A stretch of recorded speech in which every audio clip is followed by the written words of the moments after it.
সপ্তাহে কম বেশি সবাই কিন্তু আমরা একদিন মোটামুটি নিরামিষ খাই। আর নিরামিষ দিনে যদি রুটি পরোটা খেতে ভালো না লাগে তাহলে এরকম ছাতুর পরোটা বানিয়ে নাও, খেতে কিন্তু ভীষণই সুস্বাদু।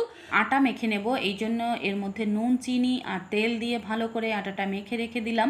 এরপরে দেখো এখানে এক বাটি ছাতু, ধনেপাতা কুচি, লঙ্কা কুচি, লবণ, লঙ্কা গুঁড়ো, সামান্য জিরে আর লেবুর রস দিয়ে সামান্য জল দিয়ে ভেজা ভেজা করে মেখে নিতে হবে, যাতে মুঠো ধরলে ভেঙে না যায়। ঠিক এইভাবেই পুরটা রেডি করে নিতে হবে। এদিকে দেখো লেচি কেটে নিয়েছি, তারপর এভাবে হাতের সাহায্যে গোল করে বাটি করে এর মধ্যে কিন্তু যতটা পুর ধরে ঠিক ততটা পুর দিয়ে ভালো করে মুখটাকে বন্ধ করে দিতে হবে। তারপরে বেলে নিতে হবে, বেলে এবার কিন্তু দেখো ভেজে নিতে হবে, উল্টে পাল্টে ভাজতে থাকতে হবে।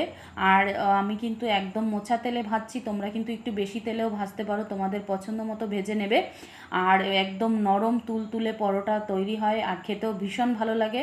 সবাই